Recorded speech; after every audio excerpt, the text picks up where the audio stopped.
नमस्कार। तो माँ ज्वाला की कहानी जो है आज हम डिस्कस करेंगे। आपको पता है माता ज्वाला देवी का मंदिर जो है वो डिस्ट्रिक्ट कांगड़ा में स्थित है। इसके बारे में एक ट्रेडिशनल कहानी तो आपने सुनी होगी, परंतु उस कहानी से भी पीछे की एक कहानी है जो शायद ही कुछ लोगों ने सुनी हो। तो बहुत इंटरेस्टिंग कहानी लगी मुझे। तो मैंने तो पहली बार ये कहानी पढ़ी। अब आप भी जो है वो थोड़ा ध्यान से सुनिए इस कहानी को, आपको काफ़ी इंटरेस्टिंग इंटरेस्टिंग जो है ये लगने वाली है।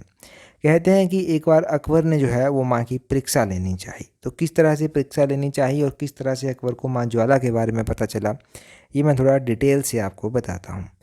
कहते हैं कि माता का एक बार उत्सव जो था वो लगा हुआ था। तो कुछ ग्रामवासी जो थे, जो वो लोग बहुत ही ज़्यादा संख्या में जो था वो माता के दर्शन करने जा रहे थे, माता के दरबार जा रहे थे। तो ध्यानु हज़ारों एक भगत थे। ध्यानु हज़ारों जो था वो यात्रियों को लेकर जो था वो एक साथ निकल रहे थे। इतनी ज़्यादा मात्रा में जब यात्रियों को देखा गया तो अकबर के सिपाहियों ने जो था वो यात्रियों को जो था वो रोक लिया। और यात्रियों में ध्यानु सिंह को पकड़ कर जो था वो अकबर के दरबार में पेश किया गया। अब जब अकबर के दरबार में पेश किया गया तो अकबर से पूछा गया कि कहाँ जा रहे हैं। अकबर ने उनसे पूछा कि आप कहाँ जा रहे हैं और क्या कि आपके पीछे कहानी है।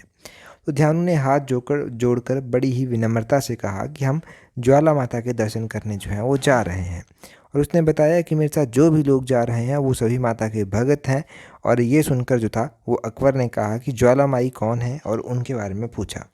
तो ध्यानु ने कहा कि संसार का जननी और जगत की पालन करने वाली ये माता है। यहाँ पर माता की जोत जलती है और ये जोत जो है बिना किसी तेल और बिना किसी बाती के जो है वो जली रहती है।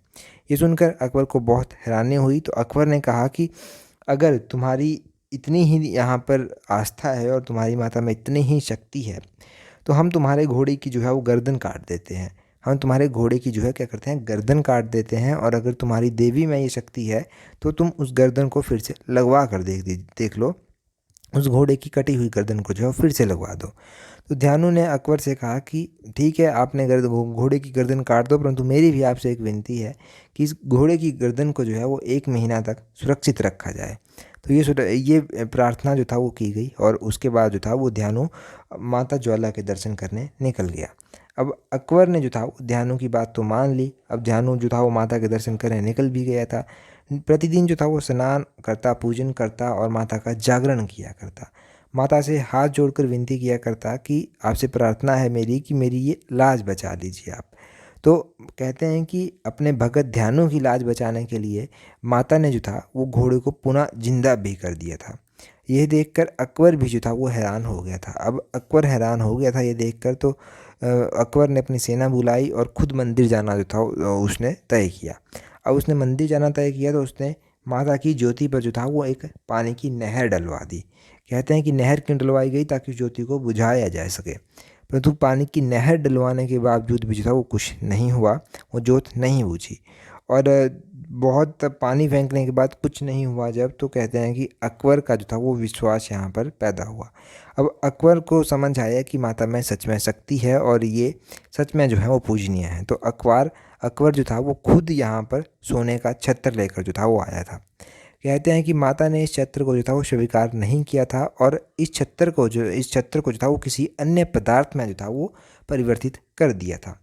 और अकबर का ये चढ़ाया हुआ छत्र जो था वो आज भी मंदिर में देखने को मिलता है। आज भी अगर आप यहाँ जाएंगे तो ये अकबर का चढ़ाया हुआ छत्र आपको देखने को मिलेगा, परंतु अब ये छत्र जो है वो सोने का नहीं रहा है। कहा जाता है कि ये सोने का था, परंतु जब स्वीकार नहीं किया गया माता के द्वारा तो इसको सोने से जो था वो अखंडित कर दिया गया। आप कह सकते हैं कि खंडित इसको कर दिया गया। तो ये छत्र यहाँ पर देखने को ज़रूर मिलेगा जब भी आप जाएंगे। और इस तरह से माँ ज्वाला की कहानी है यहाँ पर। इस तरह से जो है वहाँ पर ज्योति जलती है। तो होपफुली आपको इंटरेस्टिंग लगी होगी। इस तरह की और भी इंटरेस्टिंग स्टोरीज़ हम पहले डिस्कस कर चुके हैं। अगर आपने नहीं सुनी है तो ज़रूर सुने। आपको ज़रूर हिमाचल की अच्छी अच्छी प्यारी प्यारी कहानियाँ सुनने को मिलेंगी। That's all, thank you.